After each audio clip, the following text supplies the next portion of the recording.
put them in the Facebook comments. We will also be posting the other staff members who will be joining us here and who are also on this Facebook Live event.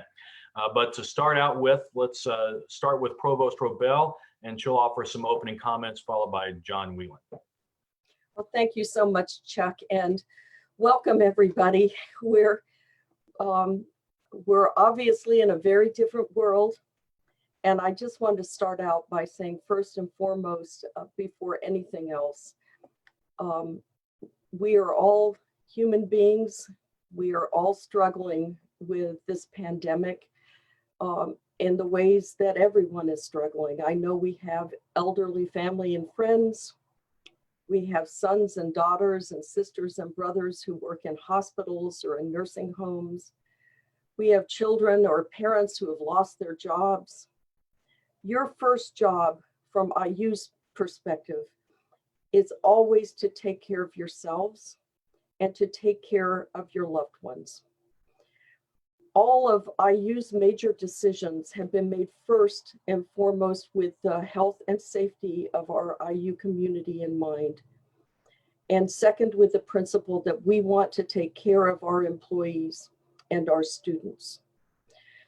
And the second thing I want to say from the bottom of my heart is thank you. If you still need to be on campus because you take care of our physical plant or because you're involved in essential research, or you're providing services to the many students who are now global refugees because they can't get home, thank you. Take good care of yourselves, and we will work to keep you safe by keeping as many people off campus as we possibly can. If you're at home trying to work during this crisis, thank you. I know that many of you have childcare or elder care responsibilities. You're trying to keep your kids going in school remotely. You know, we've all had, and you may see today, our pets wandering through our Zoom calls, if not our children. So I know it's difficult. Thank you for everything you're able to do. Wherever you are, many of you are still on the front lines, as you always are, with our students and our faculty and our facilities. IU's mission is as critical, if not more critical, during this pandemic as it has ever been. Our schools of public health, our medical school, our scientists are all working with our state and particularly with our hospital system to provide the very, very best models and advice that we possibly can. And those systems depend on IU. And similarly, we have kept teaching the 100,000 students across this system, even as we have had to go virtual. And we did that in less than 2 weeks. We had people log onto our first week of class from over 100 countries. So I am so very, very proud of our dedicated and brilliant faculty and staff for everything that you are doing to make sure that our students continue to make academic progress safely during this really terrible period. And I am equally proud of our staff members who have kept student services up and available for our students going through this difficult period where they are bouncing around and having to find permanent places to be. The fact that we have been able to continue to support them during this period has just been phenomenal, and a huge shout out in particular to Greg Siering at the Center for Innovative Teaching and Learning, and to Stacy Morrone, who heads up the Educational Technology Group at UITS. One of the first major decisions was to preserve our community's jobs through the end of June. It's an extraordinary time. I know many seasonal employees leave at the end of the academic year, and we are hoping to give the state and Congress time to sort out the relief efforts for this national and global emergency. I think it's fair to say IU is not in this alone. and we won't be able to solve all of the economic issues that this pandemic raises by ourselves. We'll need all the parts of our government to pull together for that. There will be answers, and probably lots of them, that I won't know right now, and no one else will either. But I promise you that we will do everything we possibly can to keep our employees first as this unfolds. And finally, I know we are going into a period that will be deeply, deeply sad. We need to prepare as best we can. But I also believe with all my heart that we will come through this stronger in ways we can't even begin to imagine right now. IU is 200 years old this year, and I, for one, believe we've got another 200 years in us, because what we do together matters to our country, it matters to our state, and it matters to the world. So with that, I'll stop and turn it over, I think, to John Whelan. Great. Thank you very much, Lauren, and thank you for your leadership. I know I speak for probably everybody on this call that we're inspired by everything you do and the words you've already shared prior to even this meeting. So thank you for that. I would like to echo your words and say how proud I am, and I suspect most people are, at the decision the university has made to put our employees in such a priority status as we have. As I scan our peers throughout the country, I've yet to come across a university that has made the decision that we have, which is to commit to continuing pay to our employees through the end of their scheduled work or to as late as June 30th, even if their work has dried up or disappeared as a result of this. Many schools have pushed for 2 weeks out or maybe to the end of April. I have yet to come across anybody who has made the decision that IU has. And so I'm proud to be a part of this, and I'm grateful to President McRobbie and our Board of Trustees who have supported that decision. Obviously, the primary purpose is to keep as many of our employees in paid status during this difficult time, and that's what we're trying to do. In President McRobbie's letter, you probably read this, of course, that this is not without financial challenges for us. And in order to address some of those, he announced that we are putting a indefinite pause on hiring decisions, replacing positions, as well as any compensation decisions, with the goal of being able to keep as many employees in paid status as possible. So I know that creates challenges for everybody, and I'm grateful for the positive attitude that has been displayed in this difficult time that will surely create work for others when positions remain vacant within your work areas. And so thank you for your understanding. It's not ideal, we understand that, but it's what we need to do to manage through this situation that has no clear end date. So that's part of the challenge as well with all of this. Along that same line, the pay is guaranteed for our employees through June 30th. Now, the president's letter said we will reassess at that point. As we know, this is unfolding so quickly that it's a day-to-day issue, more than even a week-to-week or month-to-month issue. So July 1st is quite a ways away, but I know it's on people's mind. There have been rumors going around that the university has made a decision to do a mass layoff come July 1st, and let me be the first to tell you officially, there are no discussions about any mass layoffs at all. So if you've heard that, that's just a rumor. We are taking this day to day, and we want to do the best we can for as long as we can. And we'll just continue to monitor that. So if you hear people suggesting that, please correct them, because we don't want to create a false sense of panic among anybody. Another question has been, with this pause on compensation, what will that mean for the traditional July 1st salary increases? Again, there's been no decision on that. This is an indefinite pause. And so as we get closer to that date, we will assess our financial situation and make a determination at that point.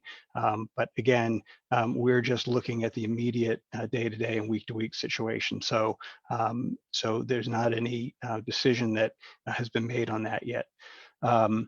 Let me talk about a few other things that impact employees, and Provost Robel alluded to this.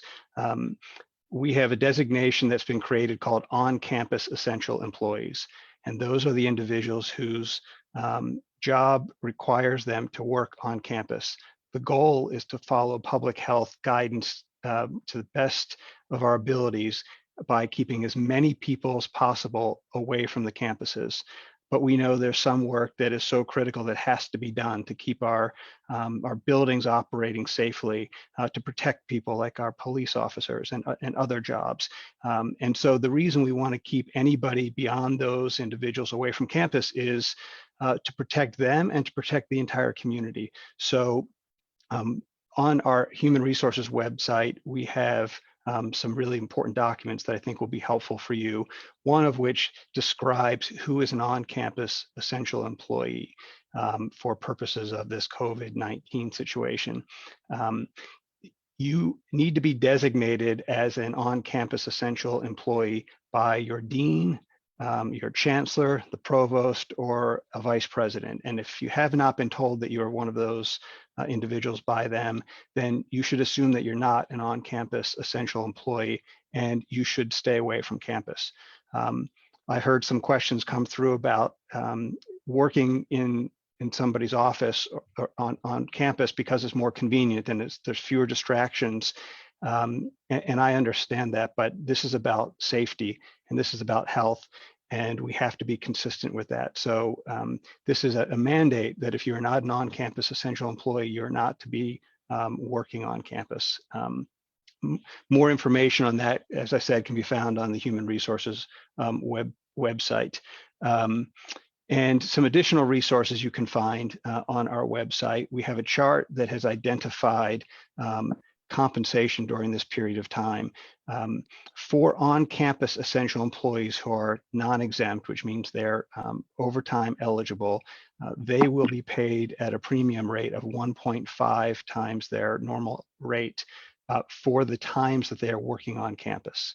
So this chart describes that and other pay status as well.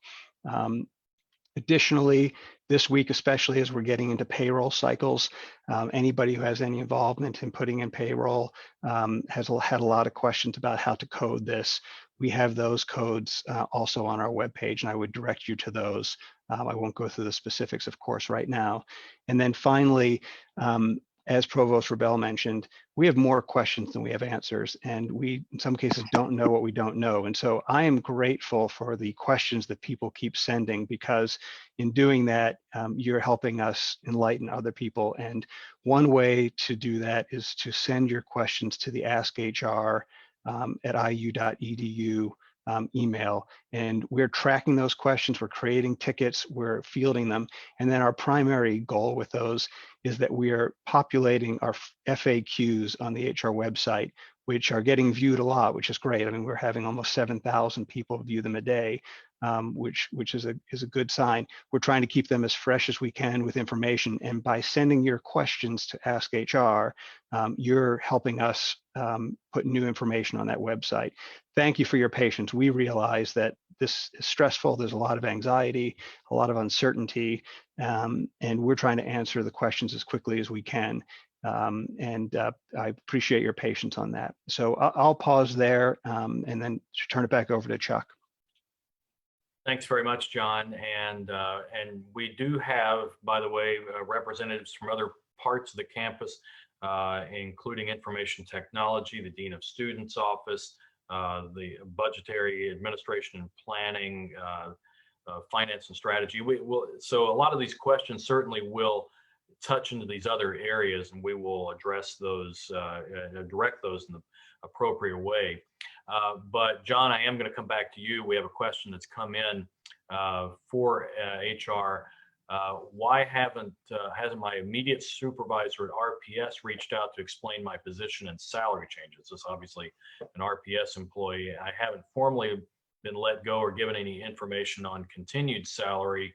When I reached out to ask RPS, I was told to keep waiting for an update from my supervisor. And this may also touch another area you may need to pitch to as well, I realize, John. Thank you for the question. And as this is unfolding, as I said, we're trying to get as much information out to all the supervisors as we can. And so I apologize to this person who asked the question that they're feeling that they don't have that information. I would encourage them to reach out to their human resources team in that area if their supervisor seems to be unsure of the information, and somebody in human resources will be able to provide them more information. So thanks for the question, and I apologize that there's some uncertainty there. Another question, should all grad programs shift to having orientation online like undergraduate just announced? And if those of you who haven't seen, the undergraduate orientation moved to online for IU Bloomington this week. And so I don't know who wants to take that one on. I'm happy to take it on, and maybe Dennis Groth can hop in too, but we have canceled all events on campus all the way through the end of July. So if you were planning to do an orientation event or really any other kind of event, you either need to take it virtual, or you need to postpone it, or you need to cancel it altogether. And this is true not only for events that would be on campus, but also for IU sponsored or IU events that would be off campus during this period. So if your orientation events were going to take place during this period, please plan to do them virtually. I think it would be prudent for us actually to plan to do orientation events virtually, and for the foreseeable future, just since we are taking things day by day. But Dennis, do you have other advice on this? I don't, Lauren. I think your advice is spot on. Most graduate orientations happen right before the start of the semester. And I think the wise move is to be prepared to be online, or to be online. And then if we have really great news by then it doesn't have to be online, but better to be prepared than not. Okay, we have another question from Jennifer Witzke. Do we have to have a positive test for COVID-19 to use the COVID-19 payroll code? I'll answer that. No, the COVID-19 payroll code is intended to cover any related reasons why somebody is not able to work. And so that may be a combination of things. Certainly if somebody is ill, but it may be also somebody who would otherwise be on campus working, but because their job can't be done remotely and because of the COVID-19 situation, they're now at home, they would use a code of COVID-19. It also would apply to somebody who's unable to work because they maybe have children at home and it's limiting their ability to work the full schedule they might otherwise. So it's for any reason related to the COVID-19 impact, not simply being ill from it. Okay, question from Adriel, and I hope I'm pronouncing that right. Adriel Jordan, what is the end goal, or what are you hoping to have done by June 30th? And I take that as a broad question. Provost Robel, I don't know if you want to take that one. I can start there. For one thing, we are hoping that by June 30th, we'll have a better understanding of what the relief efforts in Washington will look like. As all of us can see, there have been initial relief efforts put through by the Congress and signed by the president. But we all understand that those are just the beginning of the relief efforts that will be necessary. And so getting a better grasp on how we'll be able to work with the federal government and is one thing that we'd like to have in place by June 30th and to mitigate the financial impact that Indiana University is facing right now. The second thing that we will have a better grasp on by then is the position the state will be in. You know, as you all know, we do receive a good bit of our funding from the state of Indiana, and the state is facing unprecedented challenges in K through 12, in support for its citizens more broadly, and in its prisons and in all of its essential services. And so what we are hoping for what we're hoping to have by the end of this period is a better sense of our financial position connected to what's happening in the country and in the state. So and we also hope that we'll know more about whether our students will be able to be on our campus in the fall. I know there are lots of services that we provide on the campus that are at this point not being provided because they really are physical services. You know, I know that a lot of our buses, for instance, are parked. So it's we're hoping to know whether we can start back up all of our operations, and we'll surely have a better sense as we get closer to that time. I have a question from Lynn Cochran, who asks, are we able to walk on campus for exercise? Yes, you are. And obviously keep your 6 feet distance from everyone else. But it's a beautiful campus, and it's a lovely place to go walk, and it will make us all happy to think that people are actually walking on our campus and keeping it alive.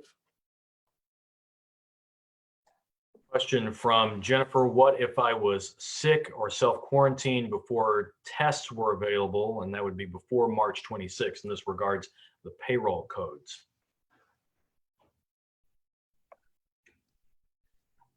Well, so I'm not sure I'm following the question exactly. If somebody was sick prior to that, if they are out for a COVID-19 reason, obviously, and they believe that the reason they're out is because they may have the COVID-19, then certainly I would assume, based on that, we know the tests are not available for everybody to have tests. It's safe to assume that the reason that person is sick, if they have all the symptoms, is COVID-19. If there's a very specific question, we'll certainly work on a case by case, and I would encourage her to reach out to us in Human Resources through Ask HR, and we'll get someone to follow up specifically on that specific question. And by the way, I should say at this time, we are planning on going to at least 12:15, possibly 12:30 on questions. It's undoubtedly true, based on the questions we have coming in, that we may not answer every single one here. We will get those answers and post those up on Facebook if we don't get to your specific question here. So from Tim Goth, if a salary increase was promised, let's say in July of 2019 and budgeted, will that be honored? We are reviewing all salary increase questions that come through. The position right now, of course, is for financial reasons, we are trying to keep ourselves as stable as possible. Where we have situations where commitments may have been made prior to this, we're looking at those on a case-by-case basis, and we'll review those. I should say that there's no formal exception process built in, because we really do need to hold firm on the hiring pause and the compensation pause. But if there are mission critical questions that come up where an exception needs to be made, those can only be approved by the 4 executive vice presidents or the president, depending on what part of the university they're in. But the general message right now is that we are trying to hold firm to no adjustments in those areas. But as you just raised in that question, Chuck, every day we get another question that's a great question that we're not sure of the answer on. So we'll look at things like that on a case-by-case basis. A question from Morgan Campbell. Has IU considered relaxing the guidelines on 401k withdrawal to allow for a one-time hardship allocation without penalty if needed? Thanks. That's a great question, and the federal government is allowing some flexibility on retirement savings because of the position the university has taken regarding keeping people in paid status for now. We have decided not to make any changes to our retirement plans in that regard. But of course, we'll continue to revisit that if we feel that there's a need. But at this point, what we don't want to do is create a situation where we're putting people at long-term financial risk. But if it becomes an urgent situation and this thing takes a turn that we're not expecting, we'll revisit that. For now, the university has not made any changes, though. This question from Mariah M. Lewis and Stacy Morrone. I'll put you on alert. I think this probably goes to your area. Stacy is the Associate Vice President, the Office of Vice President for Information Technology. And the question is, are there resources available to help staff plan virtual events? Well, hello, everyone. So we can help in UITS with, setting up a webinar type of format, and we can work with you to do that. We can, give you any information you need on regular kinds of Zoom sessions, and to just basically find out exactly what you need and the kinds of tools that would be best for you to conduct whatever event you needed to conduct using technology. So we've actually been consulting with some groups around the university or connected to the university in some way, like how do you do a virtual conference, and how do you think about, how you might structure a virtual program where people could go into various Zoom rooms and participate in different kinds of sessions. So there's lots of possibilities here, and UITS can be of help to you in trying to figure out what you want to do and how you might use the technology tools to accomplish that. Okay, Mary Jo Spiegel asks, does pay through June also apply to student workers? Yes, the continuation of compensation for our employees applies to all of our workers. And so for those people who are employees right now and we're planning to come back after break and had a full expectation of employment, what we wanted to be careful of is they suddenly didn't go into a situation of being unemployed or at least having no income. And so that applies to all classifications of our employees, yes, including student and temp workers. John, this is Dennis. I just wanted to ask a follow-up. If a student was scheduled only to work through the end of the semester, is there a clarification? They would not be paid beyond that? Thank you, Dennis. That's a great clarification. The intention is, as best as we can, of course, is to keep people as whole as they would have been otherwise for COVID-19 in this continuation of pay. So if somebody was scheduled to work only until the end of the semester, then they would be paid based on what their scheduled time would be or what the expected time would be. And for people who have I apologize to get into the weeds a little bit, but I'll just be quick on this. For temporary employees that have variable work schedules, we'll be doing a look back to average compensation if there's not a clear schedule that was set in place. But it really is tied to what that expectation was going to be of continued work. And that's how we're focusing. And I know from payroll processors and HR people, there are a lot of questions around this. We've been fielding a lot lately. And I would say if you have questions, work with your HR folks or your payroll folks. They can probably give you a clear answer on your specific situation. A question from Carissa Scavarla. And I am assuming this question relates to off-campus rentals that would not be anything through IU. What about leases through the summer? Suggestions for the students? Most have been home since spring break and are not returning. Thanks, Carissa, for that question. We have an office called Student Legal Services that serves our students, and we've been getting messaging out to our students that they are there to assist them in that with those issues. And I've personally been working with Student Legal Services on ways we can help our students through this difficult time. And that is Dean of Students Dave O'Gwen from the Division of Student Affairs. Thanks for that, Dave.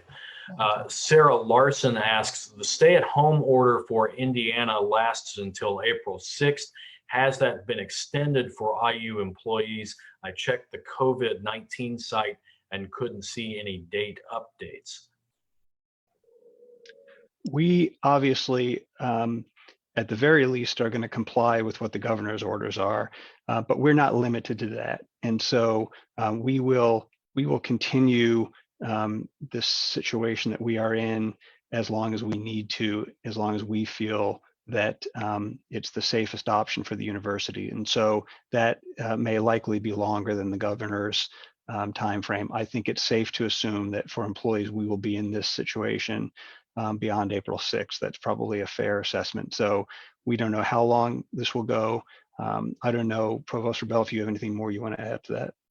Well, the President of the United States has suggested that we should all be thinking about staying at home through the end of April. And the governor of the state has hinted this week that order would be extended. But we will make the decisions that we believe are right for our university, our employees, our students, our faculty, based on the very best information we are getting from our public health experts and our medical experts. And so we will do what's right for our community going forward. Question from Chuck Aikman. Could you clarify use of P&L pay code for professional staff? Should it be used even for previously planned PTO? John? On that, I would say maybe to direct that question more specifically to HR rather than get to the specifics of that. We're working through a lot of those code questions. And so I would encourage that person to reach out to Ask HR and we can talk specifically about that. There's some areas that we're still sorting through with some of those codes. So rather than try to make a pronouncement right now, perhaps we can deal specifically. As I said, we have a lot of information about that on our website already. So that may be the best place to start. From Claire McHugh to FOIA, will offices reopen before July 31st?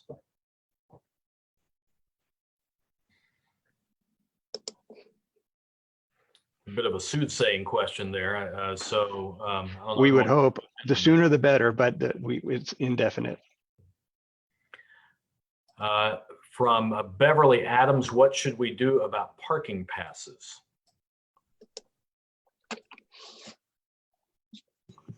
Hi, this is Venkat. The parking passes, you should visit the parking website. They are following the current policies and they have instructions how you can deal with your parking passes. And those updated instructions went up just earlier this week. That Venkat, our office vice president, associate vice, I'm sorry, I'm looking at a lot of different lines. Vice provost for finance and strategy. Sorry about that. Next question. Could you share a bit more information about the student emergency funds, any average amount per student or selection criteria? We have been referring students to the emergency funds. However, not sure what percentage of students who are contacting or requesting are getting the help. Dave, I don't know if you want to take that on. Sure, I'd be happy to.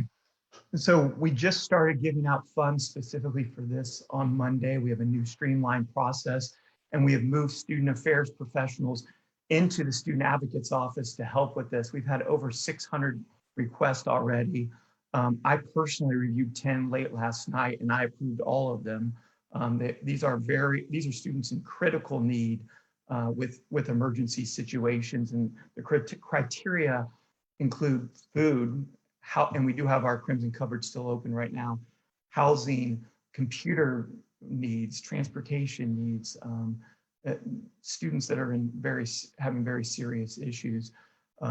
And we're really leaning towards funding right now, but we don't have unlimited funds. And the amount, we're looking at a maximum amount of $500 per student. Question from Tracy Cummins.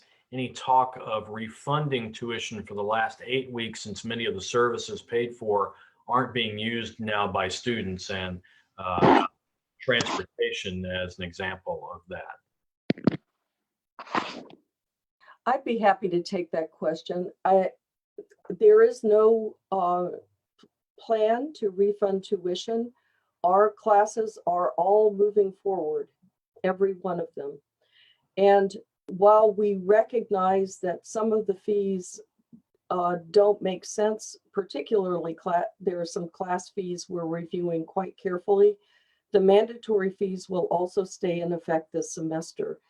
In fact, we have been able to get student services up to our students. I don't think there's an area of student service that we would ordinarily provide, with the exception of physical moving of people around the campus, that we are not still providing to our students. So I feel very proud of what everyone has stepped up to do to make that happen. And I know that a lot of our staff in particular have worked extremely hard to make that happen. We'll reevaluate all of the fees for the summer, but right now we're just holding the course on those fees. A question from Mariah M. Lewis. Are there resources available for students who were originally applying for IU summer internships? Is there an HR page that we can direct them to keep them updated with any changes? That's a great question. I would say if we don't have something on our website, I'll make sure we get some information there and get some answers. I don't know the answer to that specifically at this point. It'll probably be a bit of a case-by-case situation. Certainly where we have work available for people who have already been identified, we want to kind of honor that work. I guess the question would be with our hiring pause and with some positions that might otherwise have been doing work that may not be available now, we'll have to look at those on a case-by-case basis. But for our students and our students who are going to be working, we want to do everything we can, of course, to protect them and give them the experience as well. So I can't answer that broadly right now, but I would encourage the questioner to send a note to Ask HR, and that'll be something somebody can get back with a very specific answer to.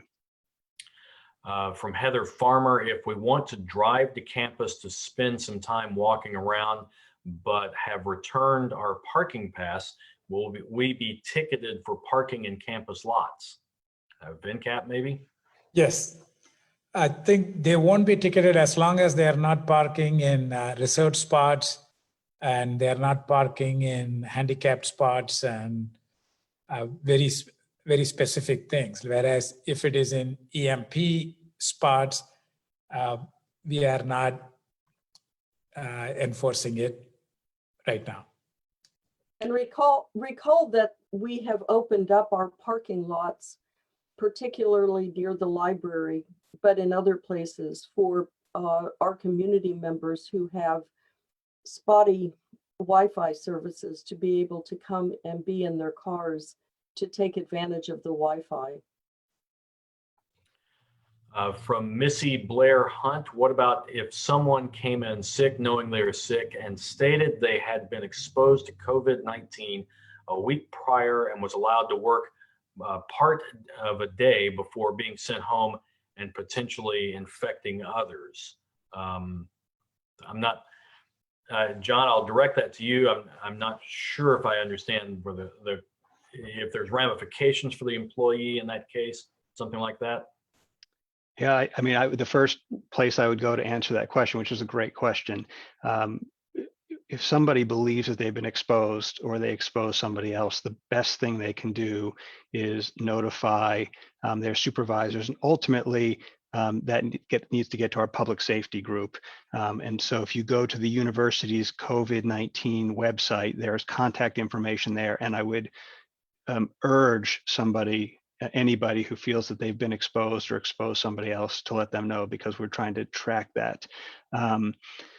Beyond that, I'm not sure if the person was getting at the question of disciplinary action for somebody who came in. Again, that we'd have to look at every case on a case-by-case basis. I mean, I hope nobody would have intentionally come to work if they've had those symptoms and deliberately done that.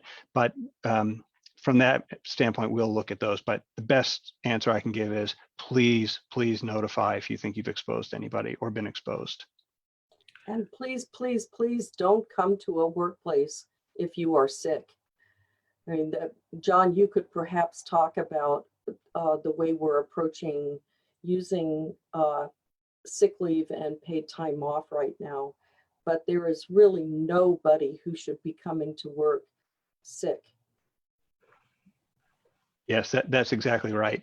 And with the COVID-19 pay codes that we have, we don't want somebody to feel like they need to come to work in order to get paid. If they're sick in any regard, and especially with the symptoms that connect to COVID-19, we want their compensation will be protected, and they should not be coming to work. So yes, and if they, again, reach out to us, I sound like a broken record, but reach out to us if somebody has a specific technical question about that. But understand that the position the university has taken is to protect people who otherwise would be working but for COVID-19, and it would include that situation. Question from Jackie Putterbaugh. Do we have to go into the parking operations office to return our permit? Venkat? No need. There are instructions posted in the parking website how they can return virtually through cutting up into pieces and things of that nature. Question from April Sauer, which indicates that we may be doing a decent job here. How frequently will these live streams be held? I'd say that senior leadership should do them every couple of weeks to keep the anxiety levels low. Lauren? I'm happy to do that. And I would say, sorry, I caught you right on the cough. I would say that we have talked about doing more of these, obviously understanding people have a lot of questions. Leslie Greider, commenting on the permit question, there are instructions on the site about returning virtually by cutting into 4 to 5 pieces and taking pics before and after about returning your permit. Kristen Keebler asks, several parents are planning on traveling next week to empty dorm rooms. Should they reschedule or plan on making the trips from California, New York, etc.? Someone correct me if I'm wrong, but I believe that the appointments for moving out of the dorm rooms right now have been put on hold as long as the stay-at-home order is in place in Indiana. That's correct. We hope they will be able to postpone their trip, and they can always ask their students to go under the CAS login to reschedule whenever it's open later in the time frame after the governor's orders are lifted. And we will keep their stuff safe and secure till they come back. Okay.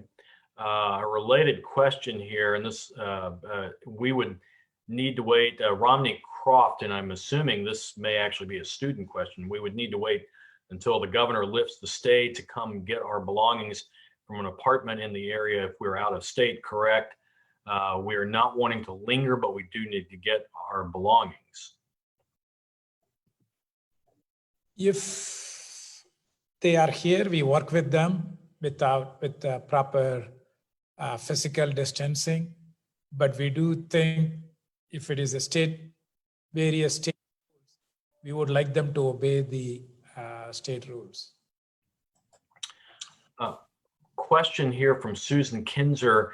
Is this a qualifying event to allow employees to make a mid-year change to their pre-tax deductions for childcare savings accounts? With most childcare closed, it may be difficult for people to use all of their dependent childcare money this year.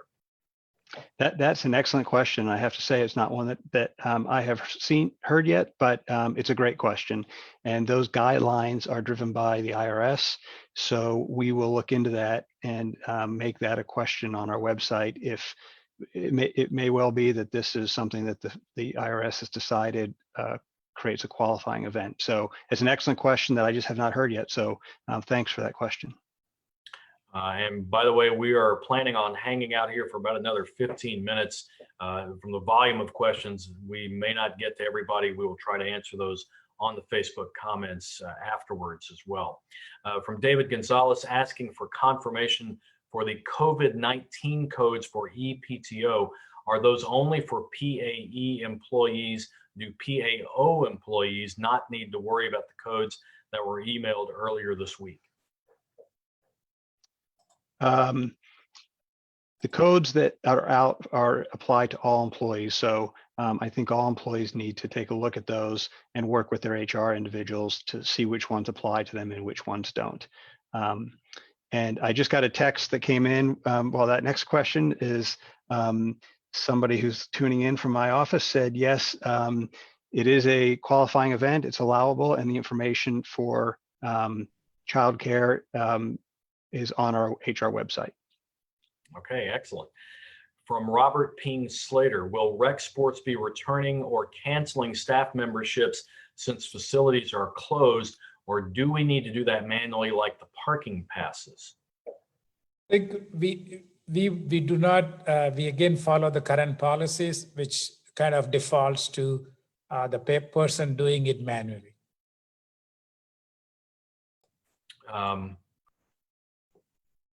Okay, I think this is more of a general statement of concern from Mary Lee Spengler, Austin, concerned about next fall, kids in sleeping rooms and sorority fraternity bringing germs into the classroom. Lauren, I don't know if you want to address that as far as concern about something like that. I hear you. We are all concerned, particularly about those living situations in which people are in communal spaces. We're thinking very hard about our residence hall spaces. I know Venkat and RPS have spent a lot of time trying to think our way into the fall semester and imagine us being back and what kinds of spaces will people want. I feel pretty strongly that the Greek community needs to think that through as well, because they shouldn't be in the houses if they are, if they cannot guarantee that they can comply with whatever public health advice is in effect when we get to the fall semester. I want to commend the Division of Student Affairs. They have been working so carefully with the Greek houses.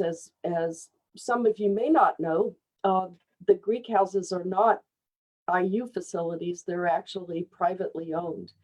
And so I know that Dave O'Gwyn and Leslie Fazzone and a lot of the folks in Student Affairs have just worked very, very hard to keep our, with the heads of those housing corporations to get to the right result with those chapters. And similarly, while I have a moment to say it, I really want to thank IUPD, because when our students first came back right at the end of the extended fall break or spring break, not all of them had gotten the message yet that they needed to avoid being in physical proximity with each other. IUPD has been great about getting that message across in person. And I also want to thank the IU communications team, which has worked so hard to get that consistent message out to our students through every possible communications channel we have.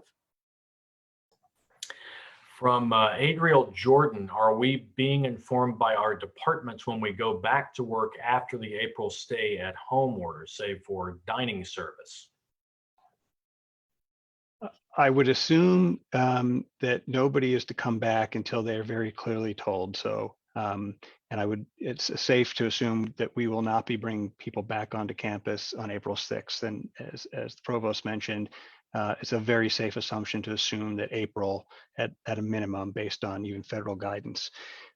When the time comes when people can come back to work, we will make that very clear with a broad announcement about how we're changing our position on this. So there should be no questions from anybody about whether or not they are expected to come back to work or not.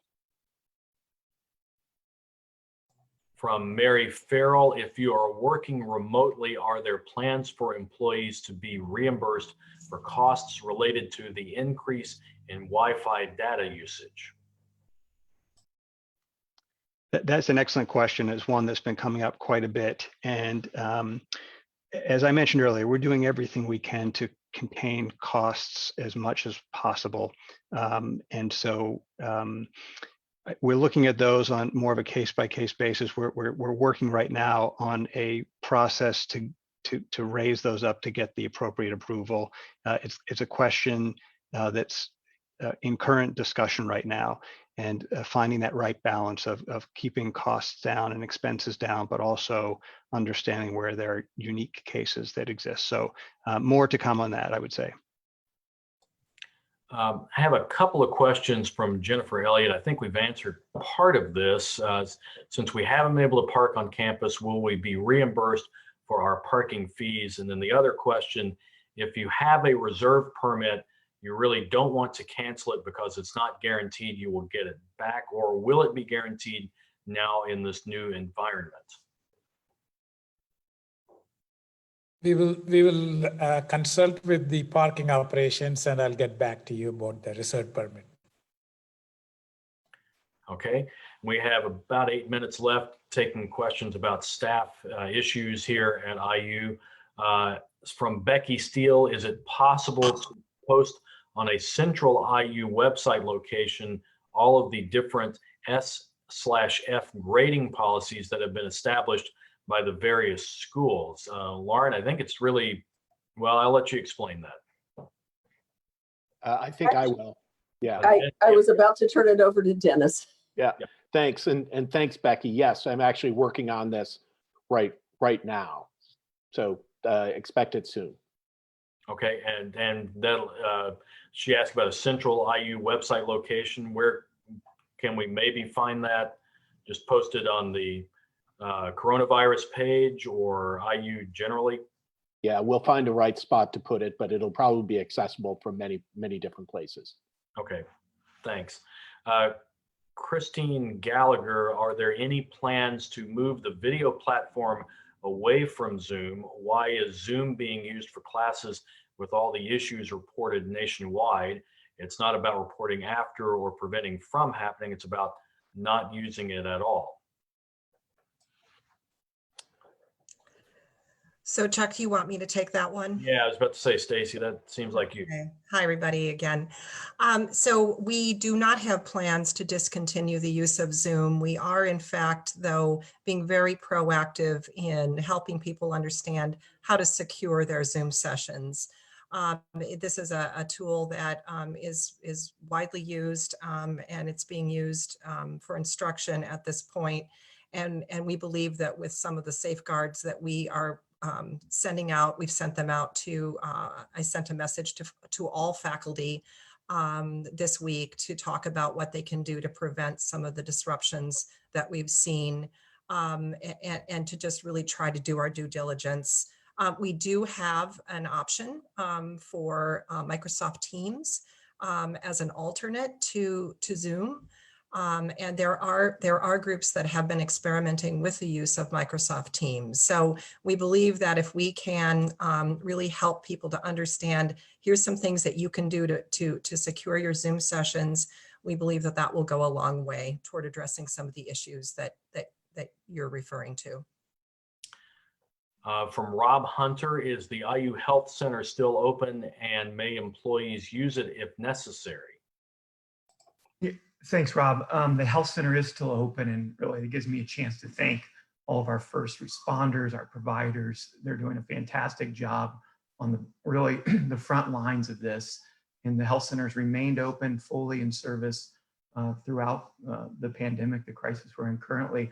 At this juncture, it is just for students, but we are in discussions talking about our new normal and will there be some changes to that. But at this point, it's just open to students. From Alicia Edelman, why aren't parking permits just automatically being returned and auto withdrawal stopped immediately when everyone was told to work from home? Well, there are a lot of people who are required to come to campus, who come to campus. So our best policy is we have a very evolved policy in parking refunds and the convenience of people who want to come back. So factoring all these things into consideration, it was decided to go with our current policies are adequate to cover the concerns. Probably got time for a couple, maybe three more if we're lucky here. Nick Bragan, with summer workouts and practices in limbo, what conversations are being had as surrounds fall athletics? Well, I have not been in those conversations. I haven't heard anything around those conversations yet, so I will get back to you. And continuing to speak about fall, and this is a common question right now, are you having to consider this from Maureen Biggers? Are you having to consider fall semester online? We are, of course, doing scenario planning for fall semester online. We are desperately hoping that that won't be necessary, but I think that there are some situations in which we know it will be necessary. For instance, we think that many of our international students will not be able to get to the US, that visas will not be, that US embassies will not be issuing visas in a way that would permit some of our students who we would ordinarily be welcoming to the campus to be here in time. And so we are trying to make special accommodations right now for international students who might be prevented from being with us in the fall, no matter whether the public health guidelines are different here. And of course, this is a brand new illness. You know, it's only 4 months that we have been dealing with COVID-19 in the world. And that means that our scientific knowledge of COVID-19 is in its infancy. 4 months in the world of science is the blink of an eye. So we are doing absolutely scenario planning for possibilities in fall semester. But we will not make that determination until it's absolutely certain that we can't go back to having our residential research intensive campus fully operational in the way that we all want. Well, thank you, Provost Robel, and I think that's probably going to be where we end it. We appreciate all these questions. And again, we will try to get to the questions that were not answered here in comments. We'll put those in comments on the Facebook page. I want to say too, before we go, we appreciate many positive comments about the leadership of the university throughout all of this. And I think I can speak for everybody on this call by saying we appreciate all of these IU employees who are working through this, because it's difficult for you, and we recognize that. And we appreciate this very much, that you are working with such dedication as well. And we will certainly revisit doing more of these as was suggested. But right now, we certainly appreciate your joining us for this one and appreciate all of these good questions. Thanks, everybody. And thank you.